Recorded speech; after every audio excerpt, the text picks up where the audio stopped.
जय गौ माता, जय गोपाल। दोस्तों, महानुभाव, सज्जनों, आपको हमारा गोवंश चैनल कैसा लगता है? आप हमें अपने अनुभव से अवगत कराइए। निश्चित रूप से हमारा प्रयास है कि आपको स्वास्थ्यवर्धक, महत्वपूर्ण, जीवनोपयोगी आवश्यक जानकारियाँ हम समय समय पर आपको उपलब्ध कराएं और उन नियमावलियों को अपनाकर आप अपने जीवन को सहज रूप से सुखद, सरल, सौम्य, सौभाग्यशील शाली बनाएं। निश्चित रूप से हमारा प्रयास आपके लिए फलदायी होगा, ऐसा मुझे दृढ़ विश्वास है। दोस्तों, आप हमारे गोवंश यूट्यूब चैनल को लाइक करें, सब्सक्राइब करें, शेयर करें, बेल का बटन भी दबाएं, जिससे आपको नया नोटिफिकेशन आपको समय पर मिलता रहे। आज एक महत्वपूर्ण विषय पर जानकारी देते हुए बड़ा हर्ष हो रहा है और छोटी सी जानकारी लेकिन उनके बहुआयामी उपयोग हमें अपने जीवन में मिलते हैं। हम यकायक ध्यान देने की बात है कि हम अपने जीवन में हर व्यक्ति सौभाग्य को प्राप्त करना चाहता है, लेकिन कुछ विशेष बिंदुओं को अपनाकर भी हम इससे सहजता से प्राप्त कर सकते हैं। आप सहज रूप से इन बिंदुओं को अपनाएं, नियमों को अपनाएं और सौभाग्य को प्राप्त करें। घर से बाहर निकलते समय बहुत ही विशेष सावधानियां कुछ रखने की होती हैं। उन नियमों को अगर पालन करते हैं तो निश्चित रूप से आपका दिन मंगलमय, सौभाग्यशाली, ऊर्जावान निकलता है। ध्यान रखें, कुछ विभिन्न मुद्राएं, कुछ विभिन्न प्रकार के गतिविधियां हमारे शरीर के लिए, हमारे सौभाग्य के लिए बहुत ही कारगर हैं। जब भी आप घर से बाहर निकलें तो घर की दहलीज से जो कदम निकालते हैं आप, तो आपका दाहिना पैर घर से बाहर निकलना चाहिए। दहलीज से बाहर निकालते समय जो पैर आपका जो निकलेगा, वो दाहिना पैर आप अगर बाहर निकालते हैं तो जिससे आप जिस भी अच्छे शुभ कार्य, मंदिर, स्कूल, कॉलेज, व्यापार, बिजनेस, अच्छे कार्य के लिए जब आप जा रहे हैं तो ऊर्जावान होना आपके लिए फलदायी होता है। इसका बायोलॉजिकल कारण है, सैद्धांतिक कारण है कि अगर आप घर की दहलीज पार करते समय आपका दाहिना पैर बाहर निकल रहा है, तो मैंने एक वीडियो में पहले भी बताया कि हमारे जो दायां हैंड है और दायां नासा छिद्र है, ये सूर्य को घोतक करता है। ये सूर्य स्वर है और ये मेरा बायां हाथ है। अगर हम बाएं नासा छिद्र पर ध्यान देते हैं, रखते हैं, हाथ रखते हैं, तो ये चंद्र स्वर है। सूर्य स्वर और चंद्र स्वर हमारे जीवन में बहुत ही महत्वपूर्ण आयाम स्थापित करते हैं। सूर्य स्वर जब हमारे शरीर में स्थापित होता है तो हम तेजस्वी, ओजस्वी, महत्वपूर्ण गुणों को धारण करने वाले, अपनी सफलता को प्राप्त करने वाले, जिस भी लक्ष्य के लिए हम बाहर निकल रहे हैं, जा रहे हैं, उद्देश्य पूर्ति के लिए हम कार्य कर रहे हैं, तो निश्चित रूप से हमारा किया गया कार्य फलदायी होगा और हम सफलता को प्राप्त करेंगे। हमारा सूर्य स्वर चलना किसी अच्छे कार्य की शुभ समापन के लिए बहुत ही उपयोगी है। तो जब भी आप बाहर निकलें तो आपका सूर्य स्वर चलते रहना चाहिए और घर की दहलीज से दाहिना पैर बाहर निकालना चाहिए, जिससे आपको ऊर्जा, सफलता, सौभाग्य, कीर्ति सहज रूप से प्राप्त होगी। जब आप सत्कर्म के लिए बाहर निकलते हैं, अच्छे कर्म के बाहर निकलते हैं, शुभ कर्म के लिए बाहर जाते हैं, तो आपका दाहिना पैर निकलना चाहिए। अनायास ही जब कभी आपको मजबूरन किसी थाने, तहसील, शमशान भूमि, अस्पताल या न्यायालय या जहां आप अनावश्यक रूप से जाना नहीं चाहते और आपको मजबूरन जाना पड़ रहा है, तो आपको चाहिए कि आपका जो बायां पैर है, घर की दहलीज से आपका बायां पैर बाहर निकलना चाहिए, जो आपके लिए आपका चित्त शांत, मन को संतुलित रखेगा, नियमित रखेगा, और आप भविष्य में ऐसे पायदान पर दोबारा ना जाएं, ऐसे इसको ये तय करेगा, और आपकी जो नकारात्मक ऊर्जा है उसको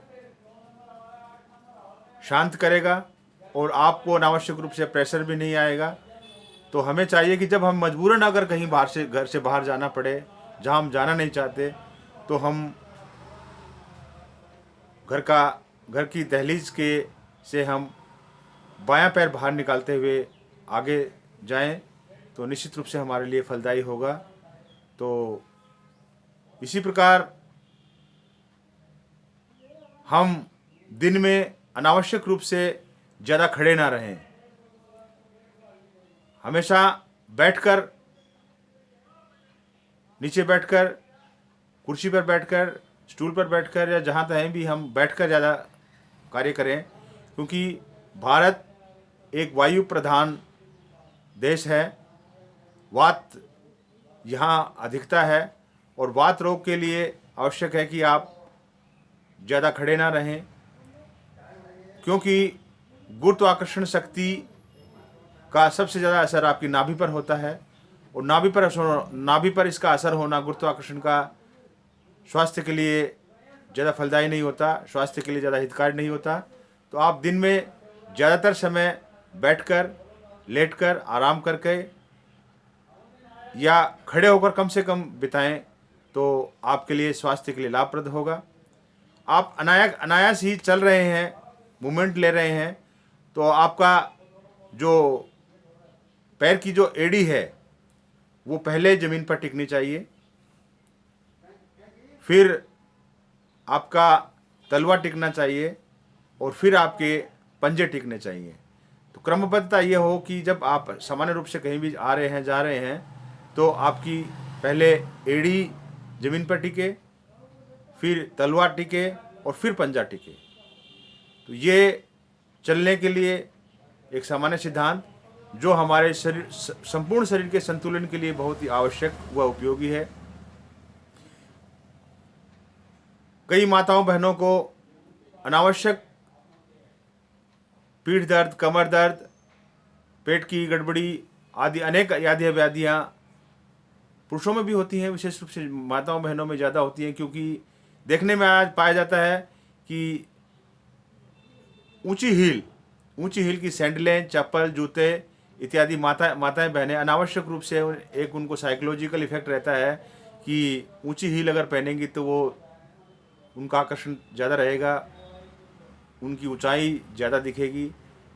लेकिन स्पष्टीकरण के रूप में आपसे मैं एक बात कहना चाहूँगा कि ऊंचाई जो ईश्वर प्रदत्त है, हमें जो सहजता से जो मिली है, वही ऊंचाई हमें हमारे शरीर के लिए लाभप्रद है, हमारे शरीर के संतुलन के लिए आवश्यक है।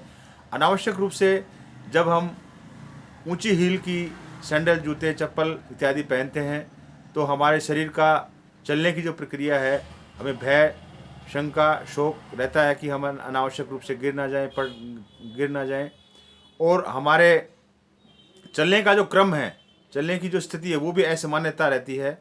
और ऊंची हील की सैंडल, चप्पल, जूते में जब हम पहनते हैं, तो विशेष रूप से देखने में आता है कि पहले अग्रभाग, पंजा,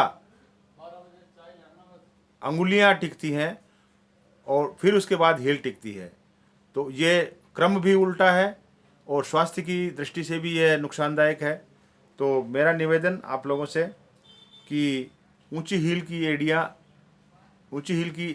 एड़ी की चप्पलें, जूते, सैंडल्स महिलाएं, बच्चे या जो भी व्यक्ति पहनते हैं ना पहने, सामान्य रूप से हील की सैंडल, जूते, चप्पलें पहने, और चलने के क्रम में पहले आपका एड़ी टिके, फिर तलवा टिके, और फिर पंजा टिके। सहजता से, सामान्यता से चलना चाहिए। तो सामान्य रूप से बताए गए नियमों की अनुपालना अगर आप करते हैं, तो सहजता से आपको लाभ मिलता है, स्वास्थ्य लाभ मिलता है। कई बार देखने में आता है कि ऊंची हील की एड़ी, चप्पलें, जूते पहनने से अनावश्यक रूप से कई बार बाज़ार में या अनावश्यक रूप से जहाँ कहीं जाते आते हैं तो थोड़ी सी असावधानी के कारण, पैर ऊंचा नीचा टिकने के कारण माताएं बहनें या जो भी कोई व्यक्ति इसको पहनता है, पैर स्लिप होने के कारण या ऊंचा नीचा रखने के कारण पैर की हड्डियां तक भी टूट जाती हैं। अनावश्यक रूप से हम दुर्भाग्य को प्राप्त होते हैं। तो ऊंचे हील की एड़ी चप्पलें जूते ना पहने, सामान्य रूप से पहने, और आप अपने सौभाग्य को सामान्य रूप से सहजता से आप सौभाग्य को प्राप्त कर सकते हैं। मैंने पूर्व भी बताया है कि आप जब घर से बाहर निकलें, आप दहलीज जब पार करें तो निश्चित रूप से आपका दाहिना पैर दहलीज को पहले पार करें। दहलीज को पार करते समय दाहिना कदम आप दहलीज के को पार करें, जिससे आपको सहजता से सौभाग्यता, आरोग्यता, ऊर्जा, सफलता, उन्नति, कीर्ति मिलती है, जो आपके ऊर्जा स्वास्थ्य के लिए लाभदायक है, आपकी सौभाग्य के लिए लाभदायक है। और जब कभी आपको अनावश्यक रूप से आप न चाहते हुए भी अगर आपको किसी स्थल पर जाना पड़ रहा है तो आप अपने पैर का बायां पैर से दहलीज को पार करें तो निश्चित रूप से आपको इससे लाभ होगा। आज के लिए केवल इतना। आप सहजता से अपने सौभाग्य को आमंत्रित कर सकते हैं। सामान्य सी कुछ दिए गए बिंदुओं की जानकारी आप अपने जीवन में पालन करें और निश्चित रूप से आपके जीवन में चमत्कारिक प्रभाव आप देखेंगे और आपको लाभ होगा। आशा है दी गई जानकारी आपको लाभप्रद होगी। आप अपने दोस्त, मित्रों, पारिवारिक जनों को इस गोवस चैनल से जोड़ें, उन्हें भी नोटिफिकेशन के माध्यम से अवगत कराएं और YouTube पर दी गई महत्वपूर्ण जानकारियाँ वो अगर प्राप्त करते हैं, उनकी अनुपालना करते हैं तो निश्चित रूप से उनका स्वास्थ्य, सौम्यता, आरोग्यता, भाग्य महत्वपूर्ण दी गई जानकारी से प्राप्त कर वो उसका लाभ प्राप्त कर सकते हैं। आज के लिए केवल इतना। निवेदक डॉक्टर गणेश चेतीवाल, संचालक श्री कृष्णा पंचगव्य योग प्राकृतिक चिकित्सा केंद्र, चिड़ावा, झुंझुनू, राजस्थान, भारत। वंदे मातरम। जय गो माता, जय गोपाल।